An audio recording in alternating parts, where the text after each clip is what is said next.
దీంట్లో దీనికంటే కొంచెం ఎక్కువ వాటర్ ఉన్నాయి, దీంట్లో ఫుల్ వాటర్ ఉన్నాయి.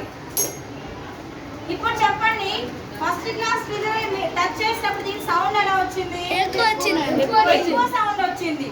తర్వాత ఇది మనకి తక్కువ వాటర్ ఉన్నప్పుడు సౌండ్ ఎక్కువ, ఎందుకంటే ఇందులో మిగతా ఎయిర్ ఎక్కువగా ఉంది, ఈ ప్లేస్ లో ఎయిర్ ఎక్కువగా ఉంది, అందుకని సౌండ్ ఎక్కువ వచ్చింది. ఇందులో ఎయిర్ తక్కువగా ఉంది, సౌండ్ మీడియం లో వచ్చింది. అలానే ఈ గ్లాస్ లో ఫుల్ వాటర్ ఉన్నాయి, అసలు ఎయిర్ లేదు, అందుకని మనకి ఎలా ఉంది? సౌండ్ అనేది చాలా చిన్నగా వచ్చింది. అంటే ఏంటి? ఎంటీ గ్లాస్ లో ఉన్నప్పుడు, ఇలాగ ఎంటీ ఉన్నప్పుడు ఇందులో ఏముంది? ఎయిర్ ఉంది. నేను ఇలా టచ్ చేసినప్పుడు ఇక్కడ వైబ్రేషన్ వస్తుందా రావట్లేదా?